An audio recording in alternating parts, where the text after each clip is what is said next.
Senator Ronald Bato de la Rosa isinailalim na sa Immigration Lookout Bulletin o ILBO ng Department of Justice.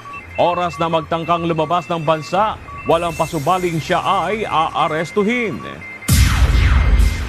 Acting Senate Sergeant at Arms Retired Police Major General Mau Aplaska pinatawan ng 6 na buwang preventive suspension ng Ombudsman.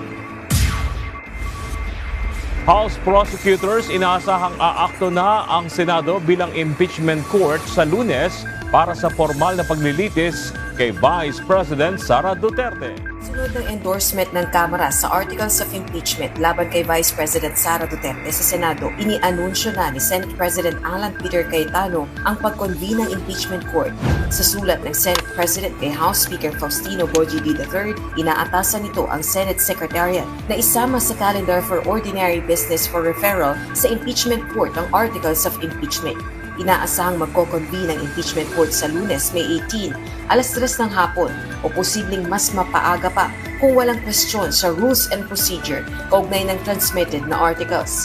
Ayon kay House Prosecutor Congressman Terry Ridon, dapat munang i-convene ang impeachment court at saka na lang resolbahin ang anumang issue o tanong sa articles of impeachment. Sunod ng Iniimbestigahan na ng Office of the Ombudsman ang nangyaring shooting incident at pagtakas ni Senator Ronald Bato de la Rosa sa Senado nitong nagdaang mga araw. Unang nakatikim ng parusa si Acting Senate Sergeant at Arms Retired Major General Mau Aplaska dahil sa pagpapaputok ng warning shots. Isinailalim ang opisyal sa 6 na buwang preventive suspension with no pay dahil sa pangyayari. Ayon kay Ombudsman Crispin Rimulya, kailangan ito upang hindi maimpluwensyahan ni Aplaska ang kanilang investigasyon, lalo na at ang Office of the Sergeant at Arms o OSAA ang may jurisdiksyon sa mga CCTV footage ng Senado. Kagaya niyan, yung usap-usapan sa CCTV, narinig natin, may sapinan na rin tayong in-issue para ibigay sa atin ang CCTV ng Senado nung gabing yon para makita natin ang buong pangyayari. Sana naman walang nawawala na footage sapagkat may mga allegations at mayroong mga nagsasabi baka tinago na yung mga CCTV footage. Sana naman walang cover-up. Paliwanag ng Office of the Ombudsman, ito ang kanilang unang hakbang para malaman ang katotohanan sa likod ng mga pangyayari, lalo na't hindi birong institusyon ang Senado na pinangyarihan ng insidente. Sa darating na linggo, ilalabas na rin ang subpina sa iba pang ahensya ng gobyerno at mga individual na kabilang sa insidente upang malaman ang kani-kaniyang bersyon ng istorya. Sinuong ng mga motorista ang baha sa South Luzon Expressway bandang alas 6 kaninang umaga. Sa video ng netizen na si Erwin Abdao Balonso, umaabot na sa kalahati ng gulong ng mga sasakyan ang tubig o taas ng tubig sa NLEX. Matapos ang ilang araw na mainit na panahon ay biglang bumuhos ang ulan kanina. Ayon sa Pag-asa, isang low pressure area ang kanilang minomonitor ngayon na nasa loob na ng Philippine Area of Response. Samantala, muling nagbabala ang Philippine Institute of Volcanology and Seismology o PBOC sa mga turista at residente sa Albay na lumayo sa permanent danger zones ng bulkan. Bunso dito ng patuloy na aktibidad ng bulkan na indikasyon ng posibleng mas malakas na pagputok. Ditong Biyernes, nakapagtala ang PBOX ng episodic minor strombolian activity at short-lived lava fountaining. Nananatili pa rin nakataas ang Alert Level 3 sa Bulkang Mayon. Lunes, May 11, umingay ang usaping palit liderato sa Senado. Kasabay ng inaasahang pagdating ng Articles of Impeachment kay Vice President Sara Duterte mula sa Kamara. Ilang senador ang itinanggi ang haka-haka at sinabing nananatiling matatag sa posisyon si dating Senate President Vicente Tito Sotto III. Subalit pagsapit ng hapon, nagkabiglaan ang mga senador. Naalis sa pwesto si Senator Sotto at naihalal na bagong Senate President si Senator Alan Peter Cayetano sa botong 13. With that, Mr. President, may I move, therefore, to nominate Senator Alan Peter Cayetano as the new Senate President. With 13 votes for Senator Alan Peter Cayetano and 9 votes for Senator Tito Sotto and 2 abstention, Senator Cayetano is hereby elected as the new Senate President.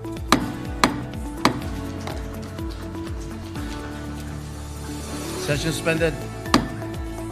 Ang kumumpleto sa boto, si Senator Ronald Bato de la Rosa, na matapos ang 6 na buwang pag-absent sa Senado, bigla itong nagpakita sa hindi rin inaasahang paraan. Inamin ni Senator Pia Cayetano na pinasakay niya ang senador para makarating sa Senado. I would be happy to give a colleague a ride. But I'm just saying, that's why I had to repeat na I don't have an issue with Senator Bato arriving in the Senate. I have an issue with the aspersion of malice na parang patago kong pinarating dito na gamit ang kotse ko na walang katotohanan. Subalit hindi naging madali ang pagpasok ni Senator de la Rosa. Nagkaroon ng habulan at brasuhan nang tangkayin umano siyang arestuhin ng mga ahente ng National Bureau of Investigation. Kinundena ni Senator de la Rosa ang pangyayari na kinailangan niyang makipagbuno para lang makapasok sa bulwagan, gayong isa pa rin naman siyang lehitimong senador.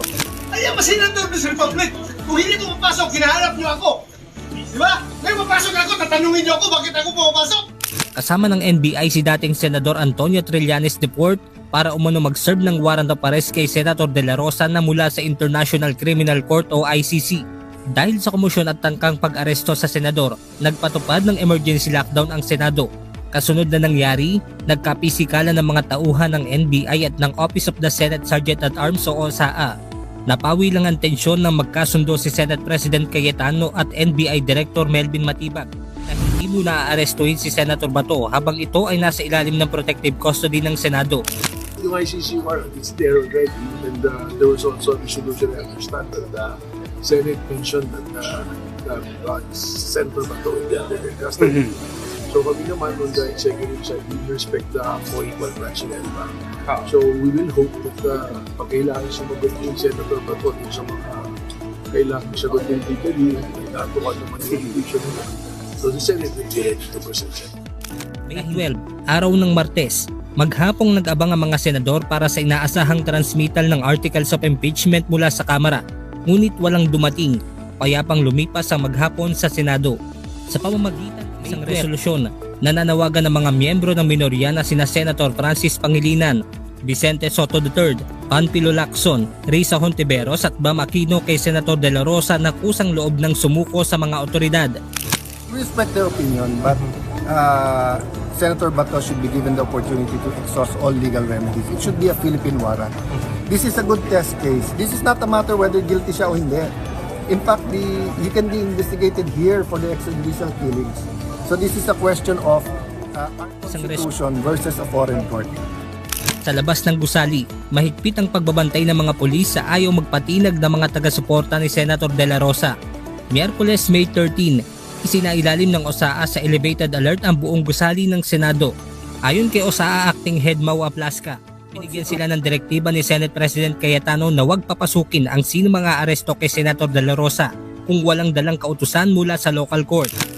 The arrest, binigyan sila walang nag-coordinate sa amin na law enforcement agency, either from the PNP or the NBI.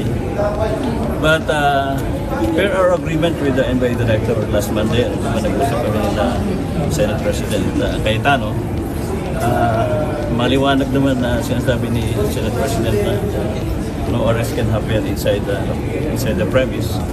At saka if there will be arrest, it will be by virtue of an order of a local court.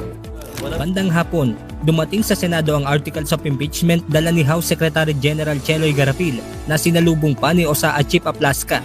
Ngunit ilang sandali lang, muling tumaas ang tensyon nang magdeklara ng total lockdown sa lahat ng Senate premises. Sa gitna ng mga nakaabang na miyembro ng media, lumabas sa mga tauhan ng Office of the Sergeant at Arms, Philippine Marines at Philippine National Police.